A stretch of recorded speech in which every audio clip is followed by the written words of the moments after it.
या उसके गहराई में स्वरूप किस प्रकार से प्रतीत्व समुत्पाद के साथ जुड़ा हुआ है, उसके माध्यम से हमारे कर्म को देखना है, कर्म के माध्यम से हमें प्रतीत्व समुत्पाद को देखना है। अगर बुद्ध कहते हैं कि प्रतीत्व समुत्पाद ही धर्म है, तो सभी बुद्ध की धर्म की शिक्षा का आधार प्रतीत्व समुत्पाद है। फिर हमारा चार आर्य सत्य हो, अष्टांगिक मार्ग हो, शील हो, समाधि हो, या बुद्ध के हर एक वचन या पूरा संसार का अस्तित्व धर्म के उस तत्व पे है जो बुद्ध ने कहा है कि ये होने से ये होता है और ये नहीं होने से ये नहीं होता है। एक तरफ ये होने से ये होता है, मतलब हम संसार में ये सभी बुराई क्यों है, कैसी है, उसका वो जवाब देता है। और ये नहीं होने से ये नहीं होता है, ये उसका अनुभव है कि अगर अज्ञान नहीं होगा तो दुख नहीं होगा। एक तरफ दुख होने के मार्ग को बताता है और दूसरा जो अनुभव जो है दुख से मुक्त होने के मार्ग को बताता है। और दोनों का आधार जो है हमारा कर्म है। कर्म का दूसरा अर्थ हम देख सकते हैं कि हमारा अज्ञान और तृष्णा, ये कोई आत्मा नहीं है, क्योंकि वहाँ पे दो चीज़ें आ गई, वो प्रत्यय आ गए, कारण है वो। कारण मिथ्या दृष्टि है। हम तृष्णा के कारण कर्म करते हैं, मैं के कारण नहीं। अगर ये चीज़ अगर हमें धीरे धीरे समझ में आने लगे तो मैं के कारण जब कर्म हमारा हम मित्र से करते हैं तो हम गिल्टी में चले जाते हैं, मैंने अच्छा किया है। हाँ, जब मैं से मिथ्या दृष्टि से जब हम कर्म करते हैं तो क्या होता है, आप देखिए, आप बुरा करोगे तो आप गिल्टी में चले जाओगे, अपने आप को हीनता भाव में देखोगे कि मैं बहुत बुरा हूँ, मेरा जैसा बुरा कोई नहीं है। और उससे सप्रेशन, डिप्रेशन, जितने भी मेंटल बीमारियाँ है या फिर शारीरिक बीमारियाँ है, उसी मैं से आती है। और दूसरा मैं, मेरे जैसा कोई नहीं है, मैं अच्छा हो गया, सब कुछ अच्छा करता हूँ, मैं जैसा चाहूँ वैसा मैं करूँ, मेरे सामने कोई कुछ नहीं है। तो ये भी एक प्रकार से मैं का भाव है। जबकि इसमें अगर जो आप अच्छा कर रहे हैं उसमें भी प्रतीत्व समुत्पाद है, उसमें भी आप किसी कारण से ही कर्म कर रहे हैं या घटित हो रहा है। और इसमें भी देखोगे, इसमें भी कारण से ही घटित हो रहा है। जब हम उस नियम को नहीं देखते हैं तो मैं के आधार पर हमारा कर्म होके हमें परेशान करता है। अच्छा कर्म भी परेशान करता है। जब हम अच्छा होते हैं, पास हो जाते हैं, सक्सेस हो जाते हैं, तो दूसरी की हमें ईर्ष्या आती है कि वो मुझसे क्यों ऐसा, कैसे अच्छा हो गया, वो मुझसे कैसे अच्छा सक्सेस हो गया। लेकिन तुम हो गए ना, लेकिन उसके औरों के सक्सेस में हमें हैप्पीनेस नहीं आता है। ऐसा क्यों हो रहा है? क्योंकि मैं वहाँ पे बहुत बड़ा निर्माण कर दिया हमने। हाँ? हमें लगता है कि हमने किया तो और कोई नहीं करना चाहिए, नहीं कर सकता है।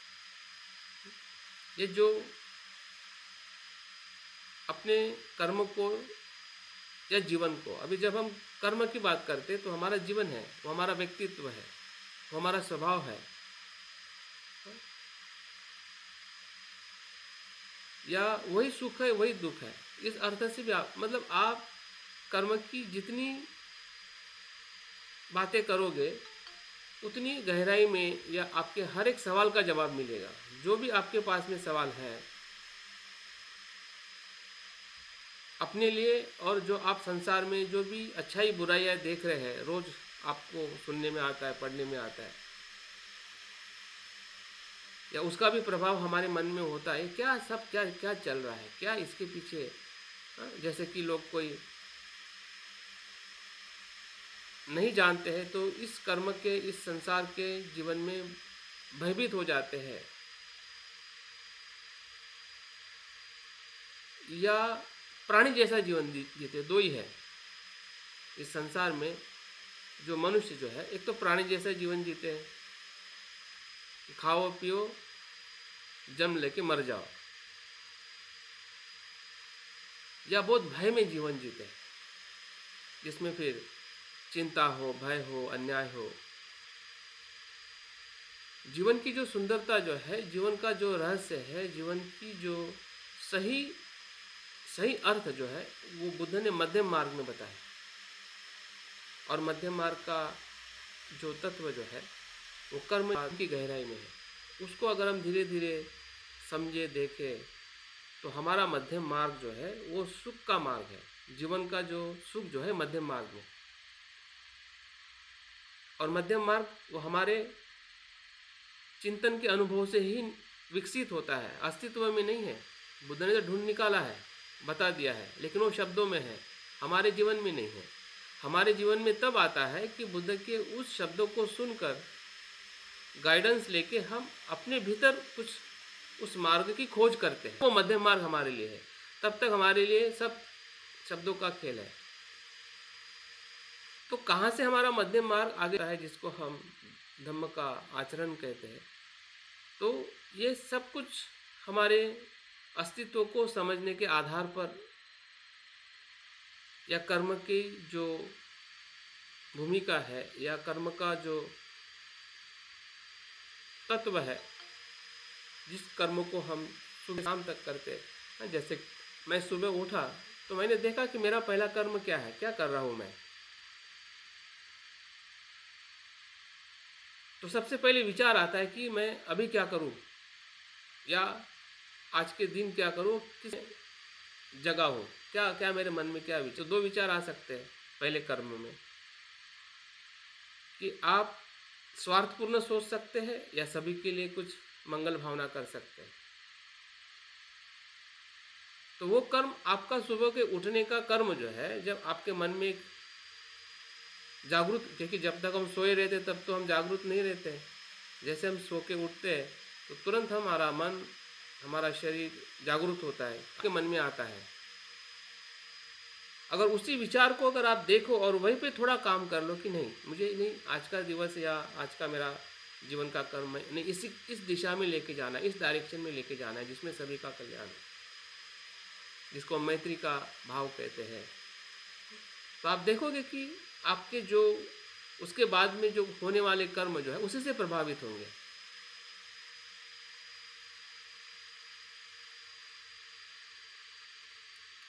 या उसी के आसपास में हम करते रहेंगे। अगर फिर भी हम भटक भी जाएंगे तब भी हम वापस आ जाएंगे कि ये नहीं। तो कर्म अगर बदल रहे हैं तो उसका भी हमें अनुभव आएगा, ये तो कर्म हर पल बदल रहे हैं। और बदलने का मतलब ये नहीं है कि पहले कर्म की असर दूसरे कर्मों में नहीं है। बदलने का मतलब पहले कर्म की जो ऊर्जा जो है पॉजिटिव और निगेटिव, वो दूसरे क्षण में परिवर्तित होता है या वृक्ष में परिवर्तित होता है। तो वो बीज की शक्ति तो आती है उस वृक्ष में और फल में, जो आपको फल मिलता है, और वो फल फिर से दूसरे फल को या वृक्षों को बनाने के लिए कारण बन जाता है। तो ये तो निरंतर होने वाली श्रृंखला है। कहाँ पे इसमें हमें ऐसी चीज़ दिख रही है कि जो नित्य होने से है सब कुछ संभव है। जैसे कि लोग कहते हैं कि आत्मा नहीं है तो कर्म कैसा होगा, पुनर्जन्म कैसा होगा।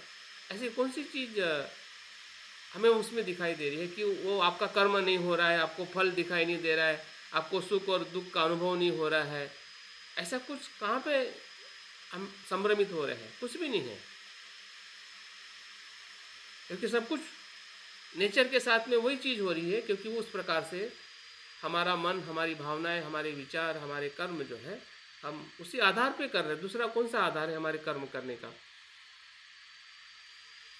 दो ही आधार है, एक तो अज्ञान का आधार और दूसरा प्रज्ञा का आधार। अज्ञान के आधार पे करोगे तो मैं करके, तो मैं जिसको कहते हैं ना बकरी बन जाएंगे। मैं क्या करती, बकरी करती है ना, तो प्राणी बन के हमें मैं करके जीना है। तो वो भी, क्योंकि बुद्ध कहते हैं कि भाई दुख का भी मार्ग है और दुख से मुक्त होने का भी मार्ग है, अज्ञान का भी मार्ग है और प्रज्ञा का भी मार्ग है। अज्ञान का मार्ग वो, एक तो आप शाश्वतवाद में चले जाओगे कि ये ऐसा ही है, और एक उच्छेदवाद में चले जाओगे कि कुछ नहीं है। हाँ, एक तो भौतिकवाद में चले जाओगे या संसार में खाओ पियो जलसा करो, कुछ नहीं है। तो इस दृष्टि से जीने के लिए हम खुले हैं। बुद्ध ने हमें अभिशाप नहीं दिया कि आप ऐसा करोगे तो आप नरक में जाओगे या मैं तुम्हें श्राप दूंगा। बुद्ध कहते हैं कि मैं कुछ नहीं दूंगा, आपका कर्म ही आपके लिए शाप है और अभिशाप है। इसलिए बुद्ध ने कर्म पे छोड़ दिया कि भाई स्वतंत्रता दे दी कि आपका कर्म जो है, मैं तो सिर्फ बता सकता हूँ कि ये कर्म दुख की तरफ, चिंता की तरफ ले जाने वाला है, क्योंकि मैंने उस मन के तत्वों को महसूस किया है। आप भी करो, आप भी देखो, आपका मन सुख चाहता है लेकिन सुख के मार्ग पे नहीं चल रहे। हम दुख के मार्ग पे चल रहे हैं और सुख कैसे मिलेगा? हम सुख चाह रहे हैं, दुख से मुक्त होना चाहते हैं, लेकिन मार्ग तो हम वो फॉलो नहीं कर रहे हैं ना। अगर करते तो शायद हमें मिल जाता, और मिल भी जाता है। जिसे हम सांसारिक सुख कहते हैं कि मुझे भोजन चाहिए तो हम पैसा कमाते हैं, समय का आजीविका से भी कमाते हैं, कोई भ्रष्टाचार से भी कमाता है, तो भोजन का सुख मिल जाता है। क्या वही सुख हमारे मन का सुख है? वो तो शरीर का सुख हो गया। मन के सुख का क्या? वो तो सुख तो अभी भी दुख ही है, शरीर सुख है, और वो भी कुछ पल के लिए। बाद में तो उसको और भूख लगेगी, और चाहिए उसको। अगर सुख है तो शांत होना चाहिए, बाद में भूख ही नहीं लगनी चाहिए थी। या एक ही भोजन में हम संतुष्ट होने चाहिए था। हम बार बार हमें अलग अलग भोजन की क्यों जरूरत है? तो कहाँ सुख है? किस मार्ग पे हम चल रहे हैं? जो हम चाह रहे हैं उस मार्ग पे भी नहीं चल रहे हैं, क्योंकि हमें क्योंकि हम अज्ञान से उस मार्ग पे हम पैदा ही हुए हैं कि दुख से मुक्त होने के लिए। हर समय हमें लगता है कि मैं सुखी हूँ, दुखी ना हूँ। हर इंसान चाहता है, फिर श्रीमंत हो या फिर गरीब हो, हर इंसान दुख से मुक्त होना चाहता है। लेकिन उसके पास में मार्ग जो है, आज्ञा का मार्ग नहीं होने से वो उसी मार्ग पे चलता है जो एक तो उसका खुद का एक सोच होती है, या कोई उसको सोच दे दे, भगवान को मान, ये कर वो कर। ऐसे भी बंदे मिलते हैं, या ऐसे भी दर्शन है, ऐसे भी धर्म है, उधर चला जाता है।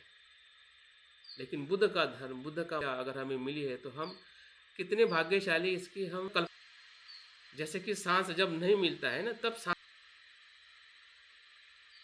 बुद्ध का धर्म हमारे भारत देश में पैदा हुआ, इतना विकसित हुआ, इतना कुछ दिया। जब नहीं था तो हम कितने दुख में रहे, बाबा साहब ने फिर से दिया।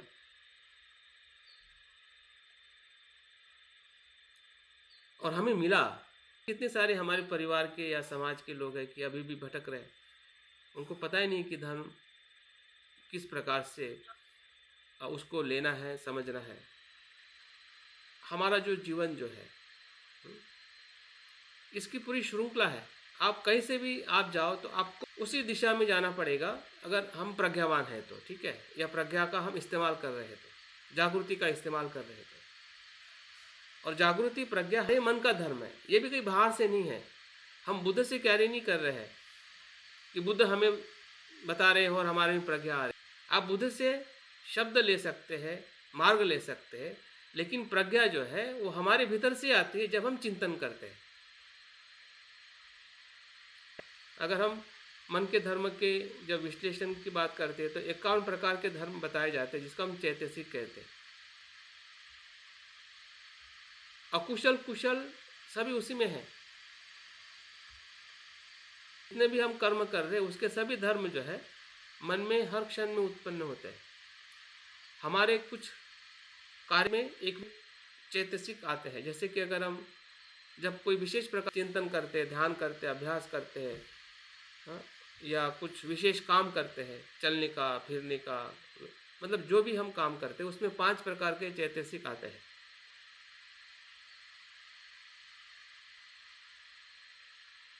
या उसमें जो है वह है धम्म छंद। एक छंद निर्माण होता है, इच्छा निर्माण होती है, इंटेंशन आता है, अच्छा कुछ करने का इंटेंशन, बुरा नहीं। जब इंटेंशन आता है तो हम जागरूक होने लगते हैं। इंटेंशन होगा तभी तो हम जागरूक बनेंगे। आपके मन में ऐसा कुछ भाव निर्माण होगा, उस जैसे कि ध्यान करने की इच्छा हुई और आप ध्यान करने लगे। ध्यान करने की इच्छा होना और ध्यान कर मतलब जागरूक बनने की आप प्रयास कर रहे हैं। आप सांस पर देख रहे हैं तो वो ध्यान का प्रयास है, जागृति का प्रयास है। जागृति का प्रयास करते हैं तो दूसरा और धर्म आ जाता है, उसको धम्म विचय कहते हैं। जागरूक होने से क्या होता है कि जैसा हम सांस पर देख रहे हैं तो सांस को देखते देखते दूसरे विचार भी आ जाते हैं, जिसको हम न्यूरन कहते हैं। तो वो भी धर्म है। वो हमने भूतकाल में जो कर्म किए हैं उसका वो परिणाम है कि वर्तमान में आ रहा है। वो वर्तमान में विचार नहीं कर रहे हैं। मन में विचार करना वर्तमान में और विचार आना दो चीज़ें अलग है। आप जो विचार करते हैं और विचार आते हैं समय में अभी भी, और दो मिक्स हो जाता है और हम कंफ्यूज हो जाते हैं। लेकिन जागरूक होने से हमें स्पष्ट हो, मैं सोच नहीं रहा हूं वर्तमान में, तो मैं ये सोच रहा हूं कि जो मैं कर रहा हूं, लेकिन उसी वर्तमान में जो आ रहा है, जो मैंने किया है या करने वाला है, उसका विचार आता है। और जागरूक नहीं होने की वजह से हमें लगता है कि यही सही है, उसी के साथ में हम चले जाते हैं भूतकाल और भविष्य में, जबकि आपको वर्तमान में विचार है आपके पास में कुछ करने का। तो ये धम्म विचय जो है कि भाई मैं जिस उद्देश्य के लिए जो कर रहा हूँ वो मेरा विचार है, और जो मेरे पास में विचार आ रहे हैं वो मेरा अभी वर्तमान का विचार नहीं है, तो मैं उसमें क्यों जाऊँ, मुझे इसमें जाना है। आपको गाइड करता है कि आपको जिस समय में जो करना है या जिस समय में जो आपको जानना है उसी के साथ जाना है, तभी तो आप भीतर जाओगे।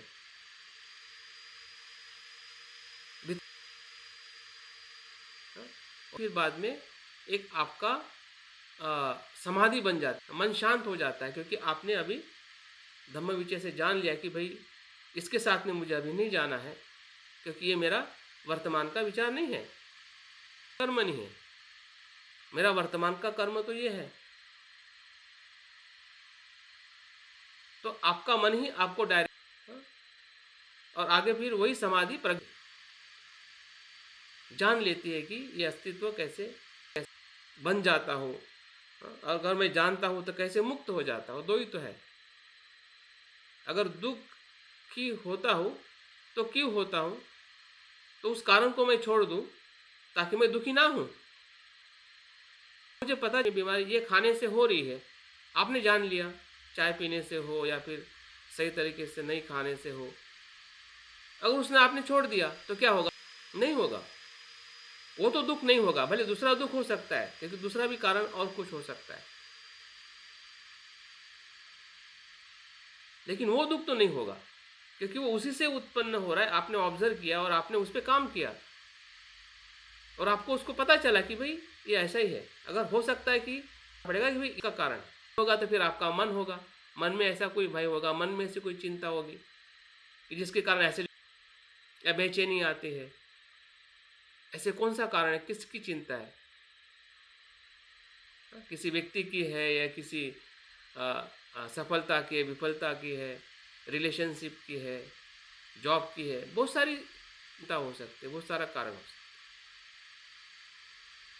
फोकस गया कि भाई इसके वजह से हो रहा है, और उसको आपने सही कर दिया, या सोचने का जो ढंग है उसको उसमें आपने बदलाव कर दिया, दृष्टि बदल दी, आपने आपके लाइफस्टाइल को बदल दिया, वो वहाँ पे नहीं रहेगी। बीमारी नहीं होना ही दुख से मुक्त होना है, या सुखी होना है। सुख का अनुभव ही दुख से मुक्त होना ही सुख का अनुभव है। ऐसा सुख नहीं है, जहाँ दुख है वहाँ पे सुख कैसे हो सकता है। जहाँ पे दुख नहीं है वहाँ पे सुख हो सकता है। तो दुख को पहचानिए तो सुख मिल जाएगा।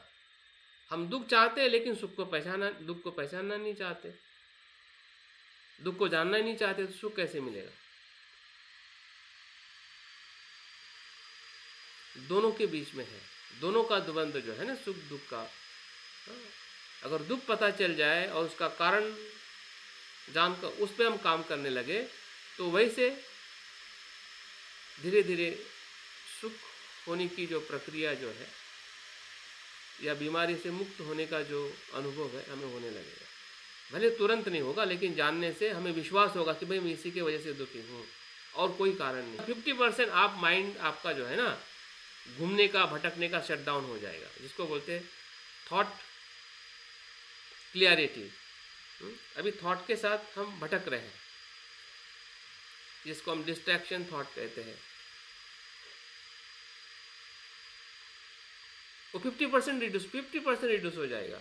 अगर 50% रिड्यूस है, इसका मतलब 50% आपकी एनर्जी बढ़ गई जो भटक रही थी। तो उस एनर्जी का आप क्या इस्तेमाल करोगे फिर? वो तो चैनलाइज होगी ना एनर्जी जो भटक रही थी, वेस्ट जा रही थी, तो वो एनर्जी आपको फोकस करेगी आपके दूसरे स्टेज के उस दुख से मुक्त होने के लिए, मतलब पूर्ण मुक्त होने के लिए। क्योंकि आपने जान लिया, अभी तो आपको कुछ डिस्ट्रैक्शन है नहीं कि जैसे कि कोई डायग्नोसिस हो जाता है कि भाई इस बैक्टीरिया से, इस कारण से वायरस हुआ है, तो बस फिर तो उसी पे फोकस होना है। दवाई भी वैसी मिलेगी, आपका दिमाग भी, डॉक्टर भी, सब कुछ उसी पे काम करेगा। दवाई भी काम करेगी, पेशेंट भी वैसे ही देखेगा कि भाई इसके वजह से, और दूसरा कोई कारण नहीं है। और जब तक वो रिमूव होगा तब तक आप ले लीजिए। ओके, गई बीमारी, और बीमारी गई मतलब आप निरोगी है। तो बीमारी आई कहाँ से? तो हमारा जो पंच स्कंद जो है, या हमारा शरीर और मन है, उसको गलत दृष्टि से देखने से बीमारी है। ये हमारी, जिसको हम अज्ञान कहते हैं। हाँ? हमारी सभी बीमारी का कारण, दुख का कारण, या संसार में हमारा आने का कारण है, या संसार में दुखी होने का जो कारण है, वो है हमारी पंचस्कंदों को या शरीर और मन को देखने की गलत धारणा, जिसको मिथ्या दृष्टि कहते हैं। बुद्ध कहते हैं कि संसार में जितना भी दुख है, संसार को देखने की मिथ्या दृष्टि के कारण है। संसार दुख नहीं है, लेकिन संसार से हम दुखी हो रहे हैं, उसका कारण है। ऐसा ही हम दुखी नहीं हो रहे हैं, या कोई हमें दुखी नहीं कर रहा है, किसी के वजह से हम दुखी नहीं हैं। दुखी और दुख होने का जो कारण जो है, उस अस्तित्व को या जीवन को हमारी देखने की जो दृष्टि है, विचार है, मन है, वो अज्ञान का है। विपरीत देख रहा है, जो उसका धर्म है उससे विपरीत देखना, मतलब मिथ्या दृष्टि। हमारा शरीर और मन अनित्य है, उसको हम नित्य देखते हैं। हमारा शरीर और मन या उसका किया हुआ कर्म, वो अनात्मा है। किसी एक घटना से कोई भी कर्म नहीं होता है, एक कारण से कुछ भी घटित नहीं होता। कम से कम दो, और दो से ज़्यादा, कम से कम दो या दो से ज़्यादा जब कारण इकट्ठा आते हैं या परिस्थिति आती है, कंडीशन होती है, तभी कोई भी प्रकार का जीवन अस्तित्व इस संसार में या मन में या हमारे कर्म में हम करते हैं, या वो कर्म घटित होता है। तो वो अनात्म है। करके देखते हैं कि ये तो मैंने किया है, मेरे नियंत्रण में है, मैं चाहता हूँ ऐसा ही हो, जबकि वो उस पर है। वो तो कर्म जो घटित हो रहा है उसके पीछे प्रत्यय है, कारण है, कारण की श्रृंखला है, जिसके कारण वो कर्म होता है। जो हमारा जीवन जो है दुख है, लेकिन उसको हम सुख देखते हैं।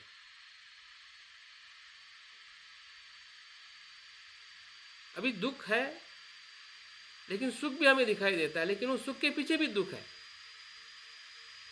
बुद्ध ने उस दुख की बात की। संसार में सुख है, खाने का, पीने का, रहने का, या जो भी हम सांसारिक जो भी सुंदरता है वो सुख है, लेकिन उस सुंदरता, उस सुख के पीछे दुख छुपा हुआ है। बुद्ध ने उस दुख की बात है कि इसलिए उसमें दुख है।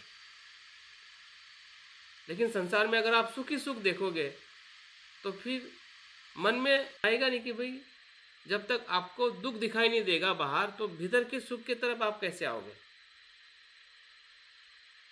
अगर भौतिकता में ही अगर सुख बन रहे तो जगह आप मन के सुख को ढूंढो को भी नहीं, इसलिए ढूंढोगे कि आपकी चाहत ही नहीं, कि आपको लगता है कि यही सुख है। लेकिन उस सुख के पीछे जब दुख का अनुभव होगा या होता है, तब हम मन के सुख की तरफ आते हैं कि भाई कुछ तो है कि जो वहां पे नहीं है। तो ये हमारी जो दृष्टि जो है, इस दृष्टि को समझना और उस दृष्टि से, मिथ्या दृष्टि से मुक्त होना, यही इस ध्यान का उद्देश्य है। या अपने जो पंच स्कंदों को उसके यथार्थ रूप में या सम्यक दृष्टि से उसको जैसा है वैसा देखने की जो प्रक्रिया बुद्ध ने हमें बताई है, और उसका अनुभव कर, उसका चिंतन करना, आज के ध्यान का हम अनुभव लेने वाले हैं। देखते हैं कि कितना हम समझ पा रहे हैं या समझ सकते हैं, क्योंकि हमारे जीवन को समझना हमारी ही जिम्मेदारी है। अभी समझो, बाद में समझो, जब भी जितना हम अपने संपर्क में आते हैं, जितना हम अपने आप को जानने का प्रयास करते हैं, तो बुद्ध की यही शिक्षा हमें उसी गहराई में समझ में आने लगती है कि बुद्ध यही तो कह रहे हैं, और जो कह रहे हैं वही तो हमारा अस्तित्व है। बुद्ध ने हमारा अस्तित्व वही कहा है और कुछ नहीं कहा है बुद्ध ने। अपने मन से, अपने विचारों से या अपने तरफ से कुछ नहीं कहा है बुद्ध ने। मैं भी कह रहा हूँ कि मैं तो कुछ बातें मेरे अपनी तरफ से कह रहा हूँ, लेकिन बुद्ध के वचन में उनके तरफ से कुछ नहीं है। उन्होंने जो धर्म है वही कहा है,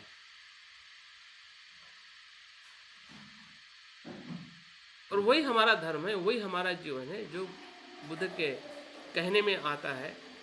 और हम देख के हमें लगता है कि नहीं, यही तो है कि जो मैं पहले नहीं देख रहा था।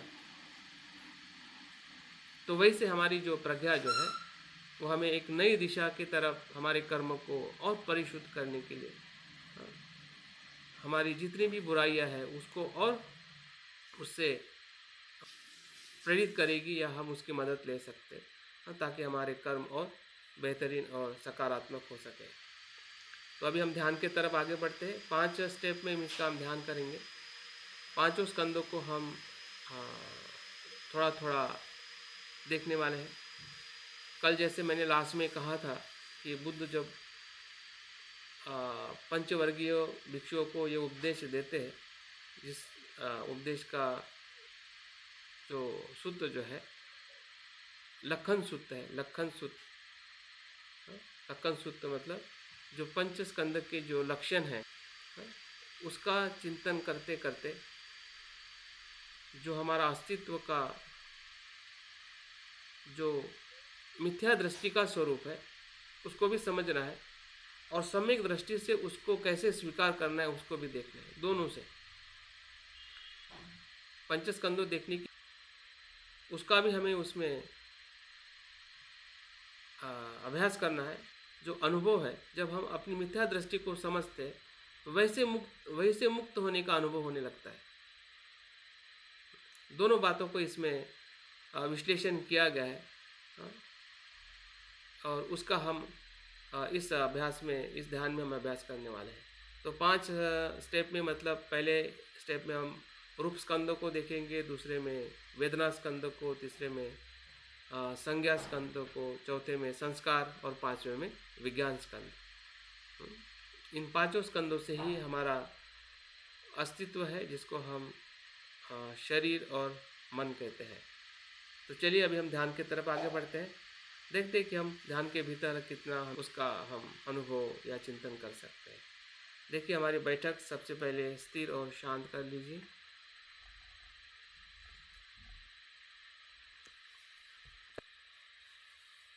जब भी हम कुछ चीज़ सुनते हैं या समझने का प्रयास करते हैं तो हमारे आसपास में ही होती है, हमारे जीवन के पहलुओं के साथ में जुड़ी हुई रहती है। अगर हम रूप स्कंद की बात कर रहे हैं तो ऐसा कोई बड़ी बात नहीं है कि जो हमें समझ में नहीं आ सकती है। बैठक जो हमने ली है यही रूप स्कंद का अंत कर रहे हैं। ध्यान के लिए हम हमारी जो इच्छा है वो निर्माण कर रहे हैं या निर्माण हुई है, जिसको हम धम्म छंद कहते हैं। देखिए, इन सभी बातों से हम देख रहे हैं कि हमारा कर्म जो है किस प्रकार से अनित्य के स्वरूप में, अनात्म के स्वरूप में हमें महसूस हो रहा है। ये कर्म ही है। ध्यान करना कर्म है, विचार करना कर्म है।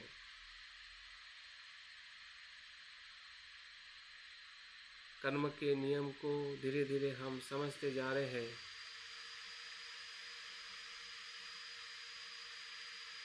इसकी और गहराई जानने के लिए हम अपने पंचस्कंद का अवलोकन करने जा रहे हैं कि पंचस्कंद क्या है और उसका स्वभाव क्या है।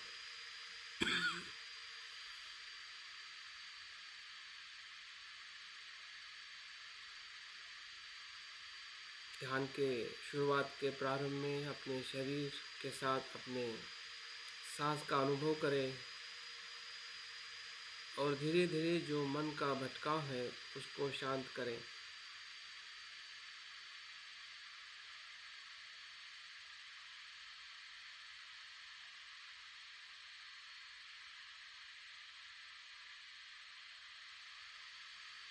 जैसे जैसे हम सांस को देख रहे हैं वैसे वैसे हमारा मन शांत होते जा रहा है।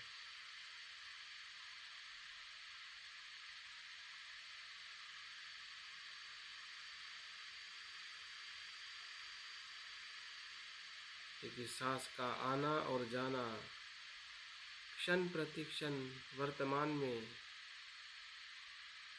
चलने वाली प्रक्रिया है।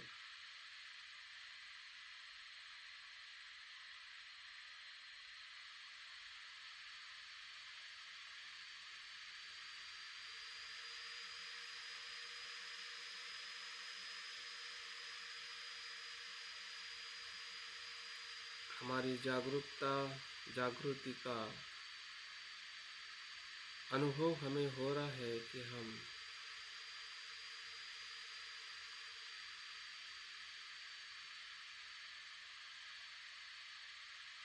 सांस को देखते देखते सजग होते जा रहे हैं।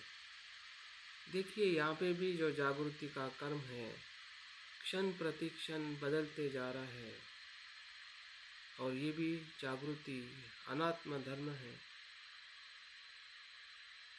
सांस को देखते देखते हम सजग हो रहे हैं।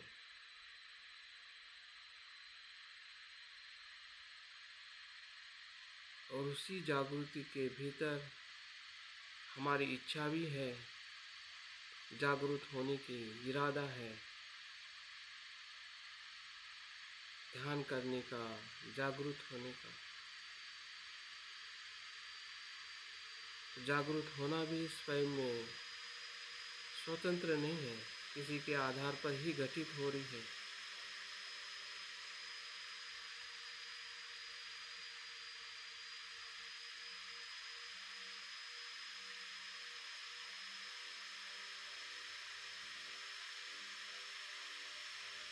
इसी जागृति के धर्म से हमें अपने भीतर पांचों स्कंदों को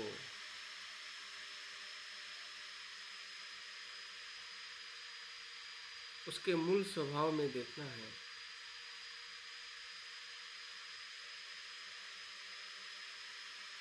तो ध्यान के प्रथम चरण में सबसे पहले हमारा जो रूप स्कंद है उसका अवलोकन करें। रूप का अर्थ शरीर और स्कंद का अर्थ जिससे बना है।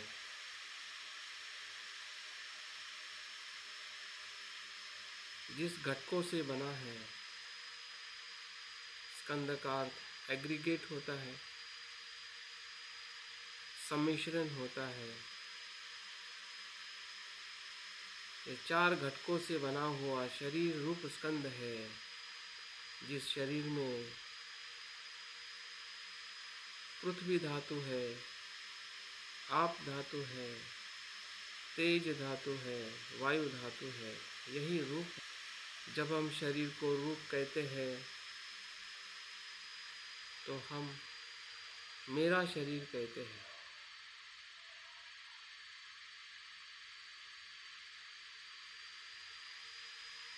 जबकि ये रूप 4 स्कंदों से बना है।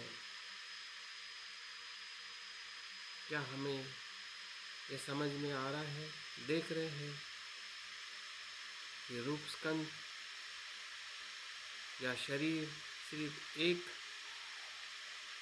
घटक से नहीं बना है, 4 घटकों से बना है।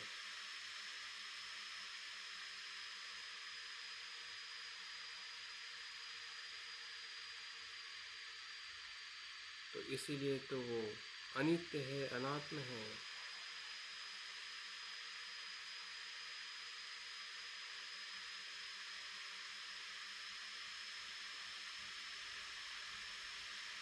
भले व्यवहार के लिए हम अपने शरीर को ये शरीर है, ये मेरा शरीर है हम कहते हैं,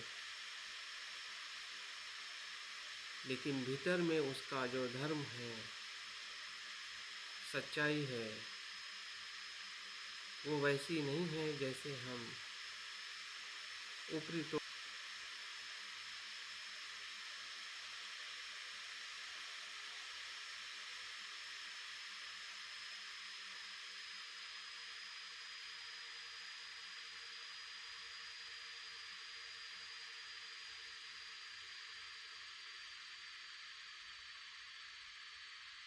बुद्ध कहते हैं कि अगर ये रूप स्कंद अनित्य है, अनात्म है,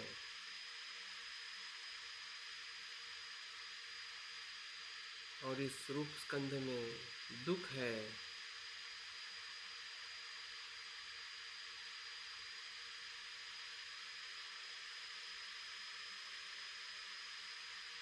यही धर्म अगर हमें अनुभव हो रहा है, क्या यही अगर इसका धर्म है तो बुद्ध कहते हैं तो क्या ये मैं हूँ? क्या ये मेरा है? क्या ये मेरी आत्मा है? इस सवाल से इस अनुभव को परीक्षण करें। पूछिए अपने रूप स्कंद से, चिंतन करें। अगर रूप स्कंद अनित्य है, जो क्षण प्रतिक्षण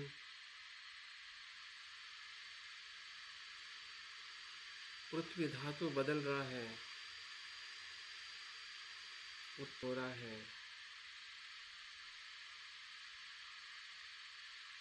आप धातु शरीर में क्षण प्रतिक्षण बदल रहा है, तेज वायु धातु, यही तो रूप है। इसी स्कंदों से रूप बना है।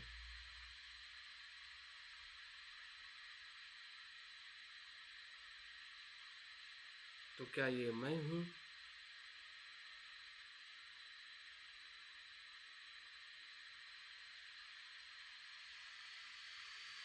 इसमें कहाँ मैं है?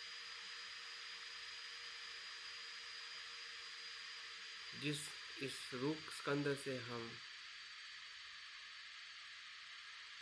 चिपके हुए हैं या आसक्त है,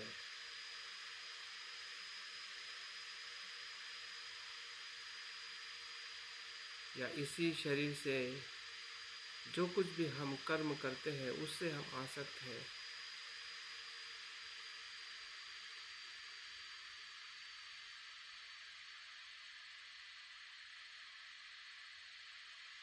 ऐसा तो इसमें कुछ भी नहीं है। जब बुद्ध इस प्रकार से प्रश्न पूछ के अपने भिक्षुओं को पूछते हैं तो भिक्षु कहते हैं कि भगवंत, ऐसा इसमें कुछ भी नहीं है जिससे मैं आसक्त हो सकता हूँ आसक्ति कर सकता हूँ या इसे मैं नित्य मान सकता हूँ। तो इसका धर्म जो है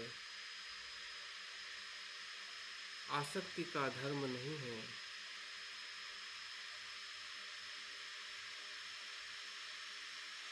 तो आसक्ति से हम मुक्त हो रहे हैं। जिससे हम बंधे थे उसी से हम मुक्त हो रहे हैं।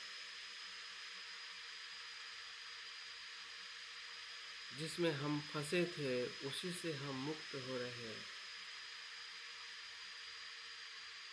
जिसमें हम दुखी थे दुख से हम मुक्त हो रहे हैं।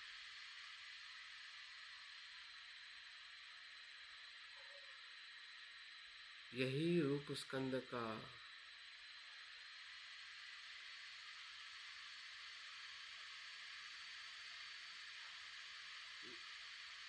सत्य अवलोकन है।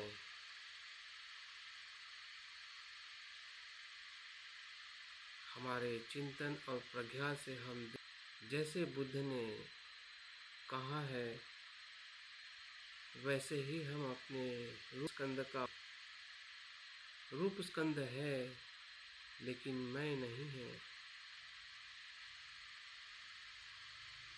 रूप स्कंद है, आसक्ति नहीं है।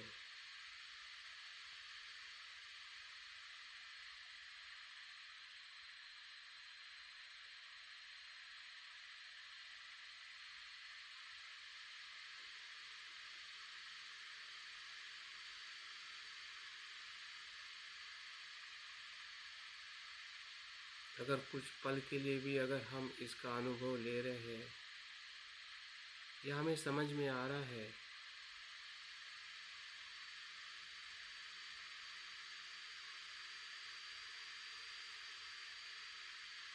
मैं अपने रूप स्कंद को कैसे देख रहा हूँ,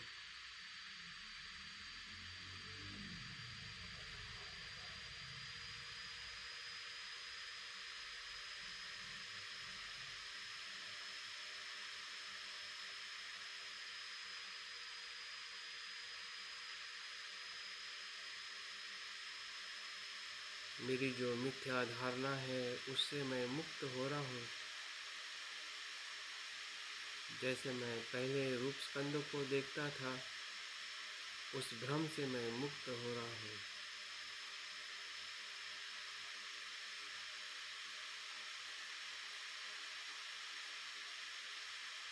और इस रूप स्कंद से जो भी हम कर्म करते हैं कुशल और अकुशल उसके प्रति भी जो हमारी आसक्ति है, भय है,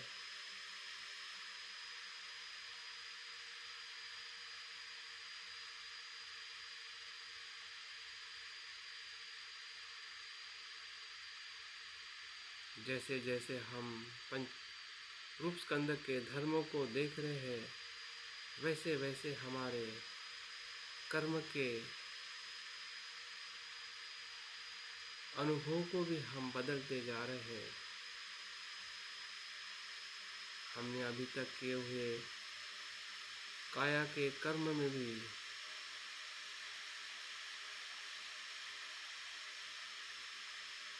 शुद्धता का अनुभव हो रहा है, अनासक्ति का अनुभव हो रहा है।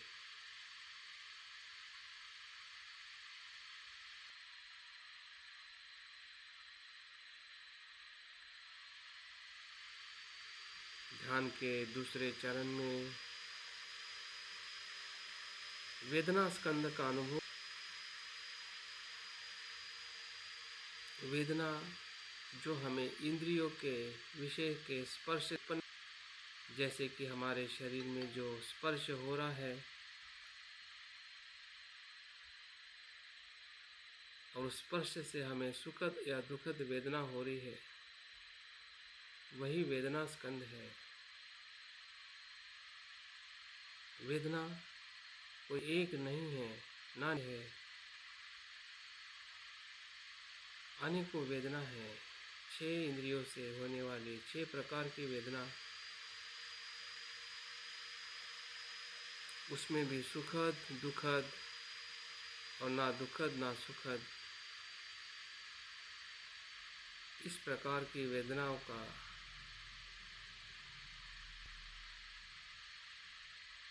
संग्रह है। इस सभी को वेदना स्कंद कहते हैं। हम जब आँखों से रूप देखते हैं तो रूप की वेदना होती है, जो सुखद होती है, दुखद होती है। नापसंद आता है तो उसकी दुखद वेदना होती है। कोई रूप पसंद आता है तो सुखद वेदना उत्पन्न होती है। और कोई रूप हमें समझ में नहीं आता है, तटस्थ होता है, तो तटस्थ वेदना है। वैसे ही वेदना हम उससे भी वेदना उत्पन्न होती है। जैसे कि अभी मैं बोल रहा हूँ, ये शब्द आम है और ये शब्द अगर आपके मन को सुखद लग रहे हैं तो सुखद वेदना है। हो सकता है कि किसी को सुनते समय बेचैन करने वाले भी हो सकते हैं, तो उसके लिए यही वेदना दुखद वेदना हो सकती है।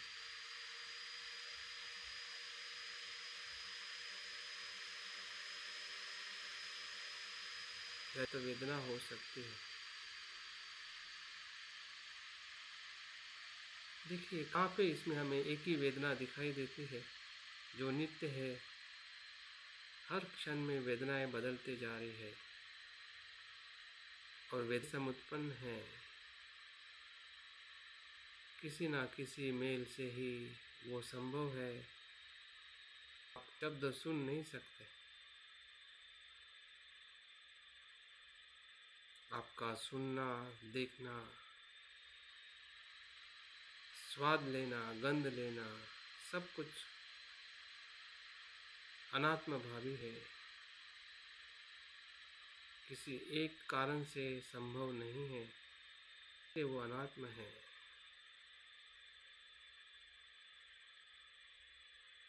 दो से अनेक कारणों से ही संभव है। इस वेदना के स्वरूप को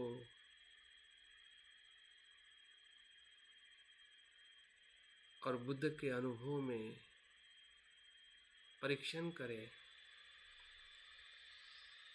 यही देखने के लिए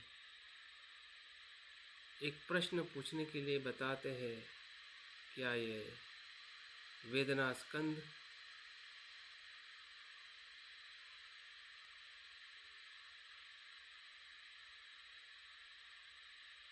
दुख है या सुख? इस सुख के पीछे दुख चुका है।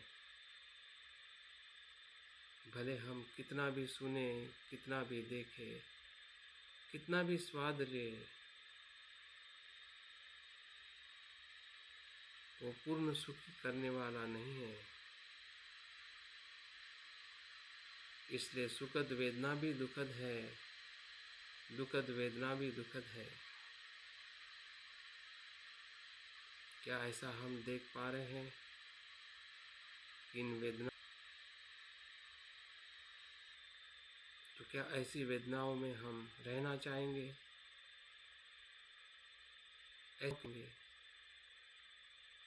इसको मैं कहेंगे।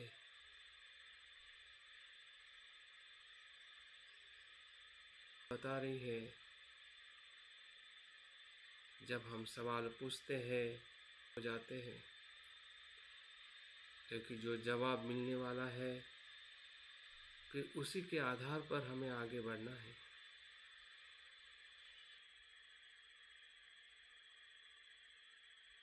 हम भ्रम से मुक्त हो रहे हैं, उसके आसक्त होने के,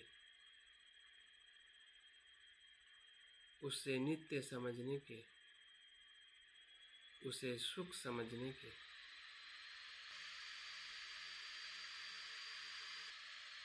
वेदना स्कंद का विमुक्ति का आनंद हमें मिल रहा है। इन वेदनाओं में ना लोभ है ना द्वेष, वो अपने प्रत्यय से उत्पन्न होती है और लय हो जाती है। और हमारा कर्म उसे वैसे जैसे उसका धर्म है, और उस मिथ्या धर्म में यही समझदारी है बुद्ध के मार्ग पर चलने वाले साधकों की। प्रज्ञा के प्रकाश में हम आप को प्रकाशित, जो अनित्य है, ना वो मैं हूँ ना मेरा है, ना वो मेरी आत्मा है। अनुभव विमुक्ति का अनुभव है, परम शांति का अनुभव है।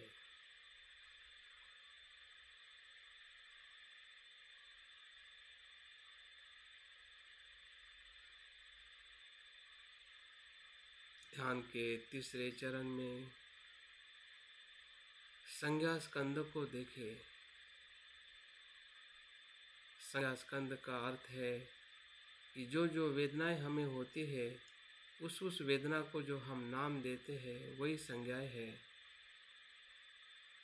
जैसे कि हमें सुखद वेदना होती है और उस वेदना को हम नाम देते हैं, पसंद है, ये नापसंद है, ये भोजन मुझे पसंद है, ये भोजन मुझे नापसंद, स्वाद मुझे पसंद है, ये स्वाद मुझे पसंद नहीं है,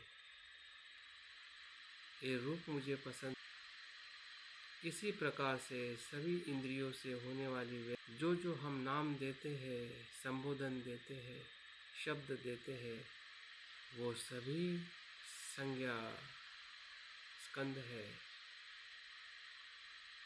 क्या ये नित्य है या ये अनेकों है, हर की जाती है।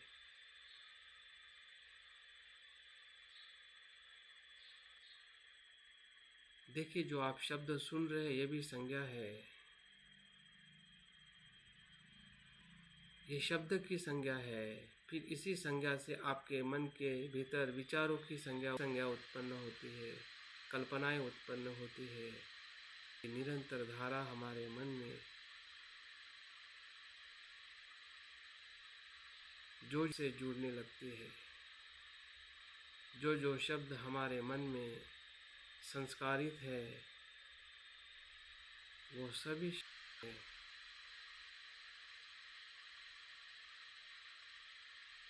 तो कहाँ नित्य है? संज्ञा। जैसे कि सांस का प्रवाह है, वैसे ही संज्ञाओं का भी प्रवाह है।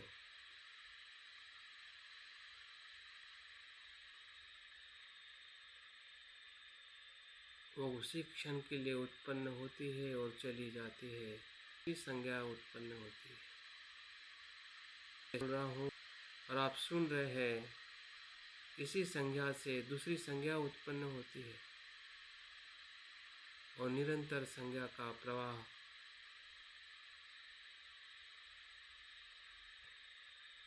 तभी तो संज्ञाएं शब्दों में बदलती है, विचारों में बदलती है, कर्मों में बदलती है, और उसी को हम नित्य मान लेते हैं, जबकि संज्ञाएं भी अनित्य है। मैं कहना, मेरा कहना, ये भी संज्ञा है, संज्ञा मात्र है। जो वेदना से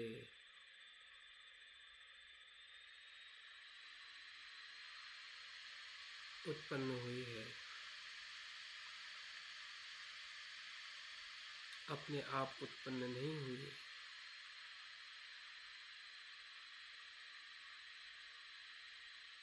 तो नित्य कैसी हो सकती, आत्मा कैसी हो सकती?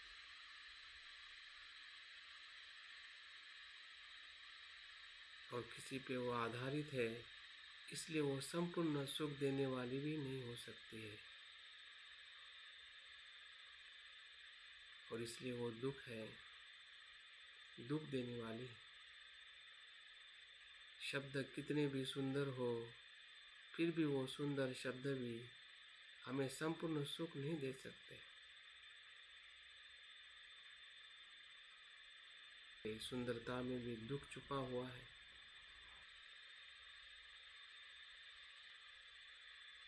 वही उसका धर्म है। मानने से, अपने आप को नीच मानने,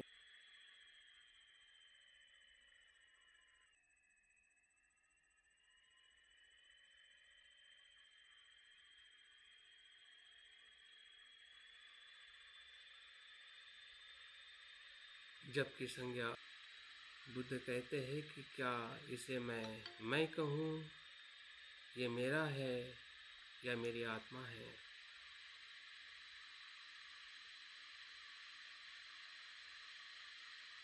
तो जो हमारी समझदारी और प्रज्ञा से हम कि ना मैं हूँ, ना मेरा है, ना मेरी आत्मा है, प्रत्यय से उत्पन्न होती है और लय हो जाती है और निरंतर इसी धर्म की है।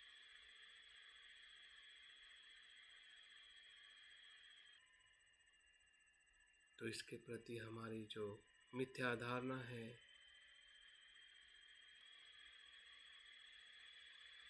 मैं कहता था, ऐसा इसका स्वभाव नहीं है।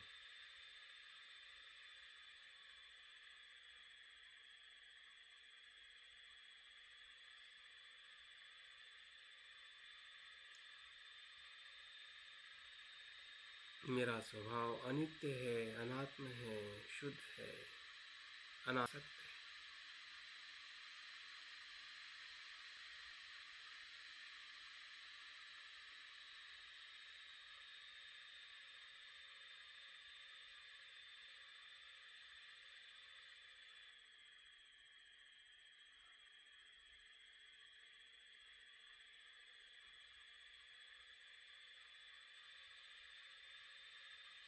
चौथे चरण में प्रवेश करें, हमारे संस्कार स्कंदों को,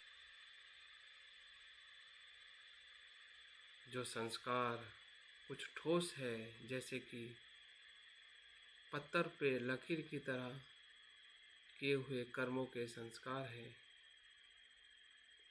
कोई संस्कार रेत पर लकीर करने के समान है, कोई संस्कार पानी के ऊपर लकीर करने के समान है।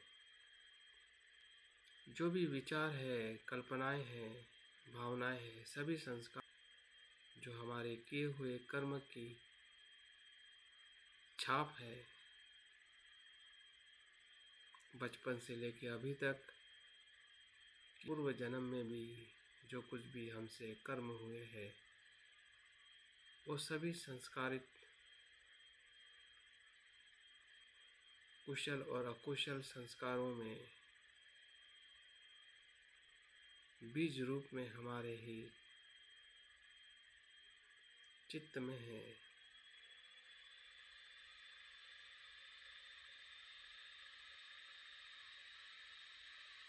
जिसे चैतिक 51 प्रकार के चैतसिक धर्म है, वही संस्कार है।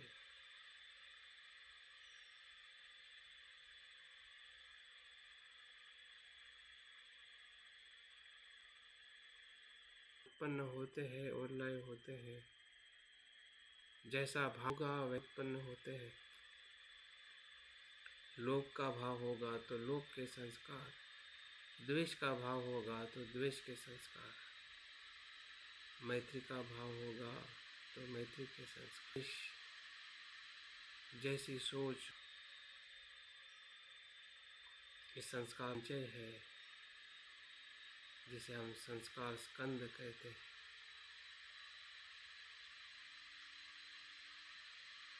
जैसे जैसे हम संज्ञाओं को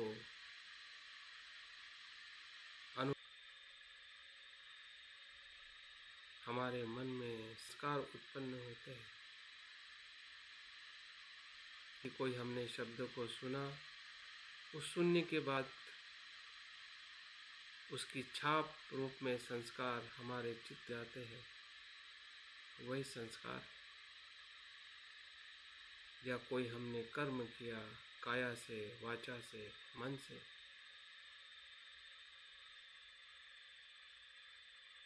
उसकी जो छाप है वही संस्कार है।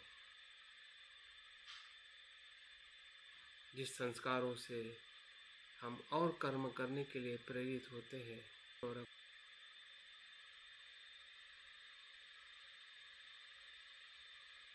अगर अभी हम ध्यान कर रहे हैं तो ध्यान के कर्म हमारे चित्त में कल ध्यान करने के लिए प्रेरित करेंगे। तो इस प्रकार के कुशल और अकुशल कर्मों की छापों से संस्कार बने हैं।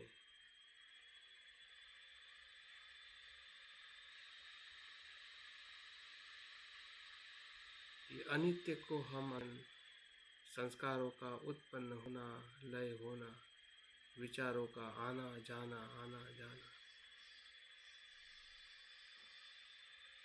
ये अनित्यता का बोध हमें हो रहा है। और ये संस्कार भी प्रतीत्य संपन्न है। बिन हेतु से, बिन कारण से कुछ भी उत्पन्न नहीं होता, ना ही एक कारण से होता है।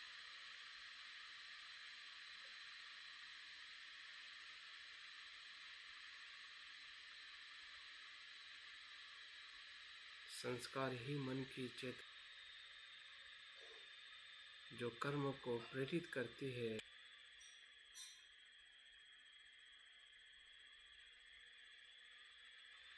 और इस संस्कारों में भी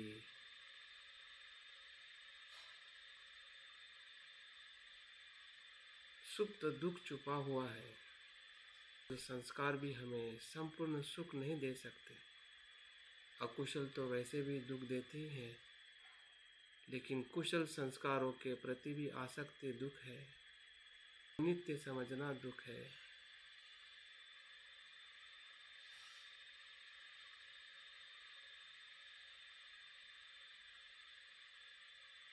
क्योंकि दोनों का धर्म अनित्य है, फिर वो कुशल हो या अकुशल। अकुशल का भी धर्म है और कुशल का भी धर्म है।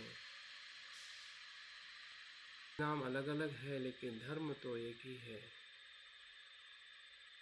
जो अनित्य है, अनात्म है।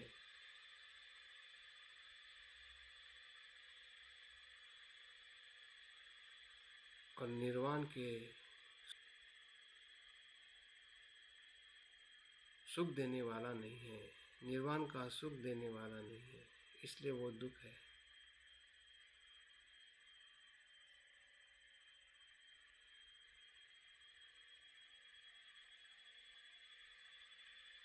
तो ऐसे आत्मा कहो, जबकि वो अनित्य है, अनात्म है और अंतिमता दुख देने वाला है। क्या ऐसे रहना चाहो, आसक्त रहो या मुक्त हो?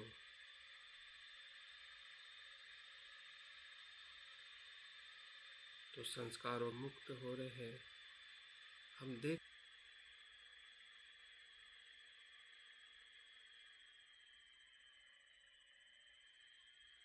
कुशलता के भाव से भी, मय के भाव से,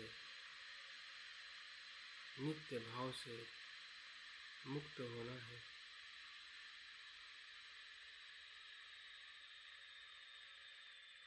ध्यान के 5वें चरण में जो विज्ञान 5 इंद्रियों से, 6 इंद्रियों से उत्पन्न होता है और लय होता है। विज्ञान का अर्थ जानना, विषयों को जानना,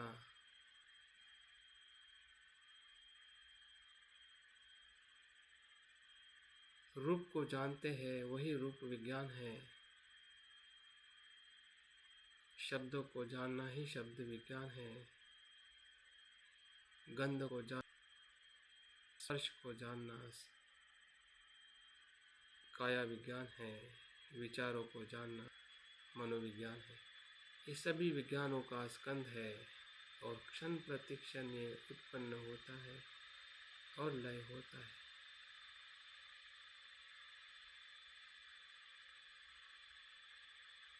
और इस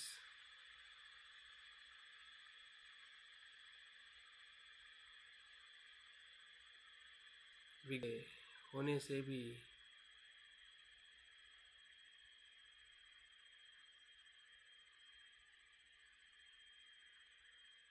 जो सत्य है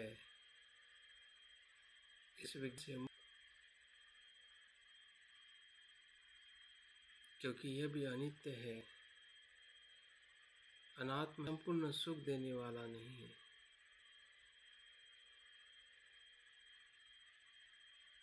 इसलिए वो भी दुख है।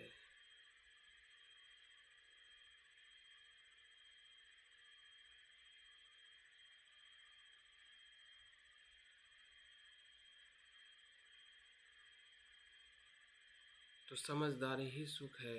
जब हम अपने विज्ञान के स्वभाव को भी जानते हुए उससे मुक्त हो जाते हैं तो हम परम विज्ञान में पहुंच जाते हैं।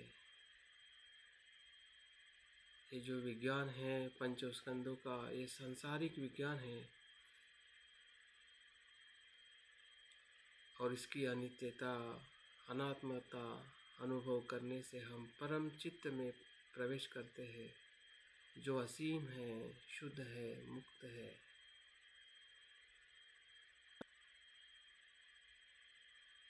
श्री ही मैत्री है, शुद्धता ही शुद्धता है। सभी ये परम विज्ञान है, अनित्य है, अनात्म है, दुखदायी है।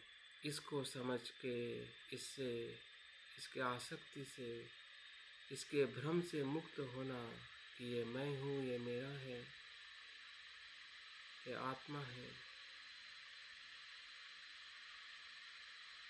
यही समझदारी हमें परम चित्त में प्रवेश करने में मदद करती है। इसकी नासमझी, इसका ज्ञान ये हमें बार बार संसार में और बंधन में ले जाता है।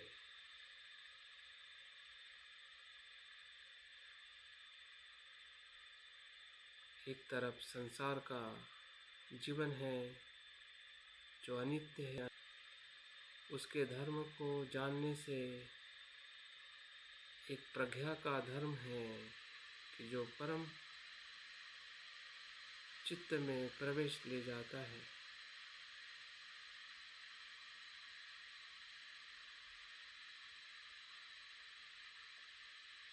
असीम चित्त का अनुभव ही प्रज्ञा है,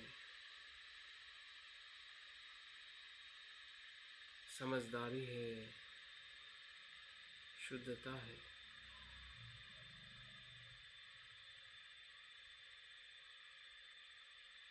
एक कर्म का असीम अनुभव, शुद्ध अनुभव, एक कर्म का परिणाम है, फल है। जो हमने ध्यान का कर्म किया है, करते करते पंचस्कंदों को हमने जैसा है वैसा देखा है और हम भ्रांति से, भय से, मिथ्या धारणा से हम मुक्त हुए हैं। वो धारणा टूट चुकी है। पंचस्कंदों को नित्य देखने की, मैं देखने की, मेरा देखने की, उस भ्रम से मुक्त होना ही विमुक्ति के चित्त का अनुभव है।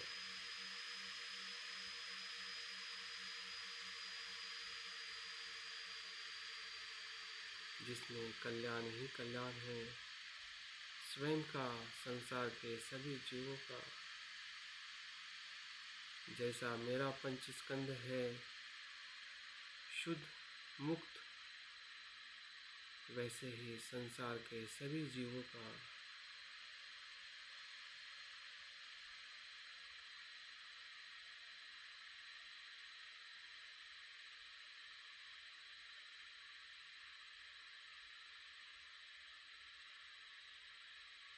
जिसमें ना द्वेष है ना आसक्ति, शुद्धता ही शुद्धता है, मैत्री ही मैत्री है।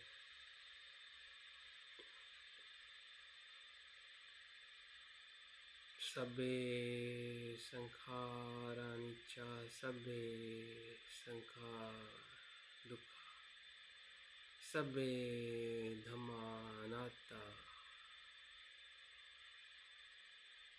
इसी प्रज्ञा अनुभव से ही हम स्वयं का और संसार के सभी जीवों का कल्याण है। सब्बे सत्ता सुखी होन्तु, सब्बे सत्ता सुखी होन्तु, सब्बे सत्ता सुखी। धीरे धीरे ध्यान को पूर्ण करते हुए जो हमें अनुभव हुआ है, उस अनुभव के आधार पर काया वाचा मन के कर्म और परिशुद्ध करने का संकल्प करें और आंखें खोलते हुए ध्यान को पूर्ण करें।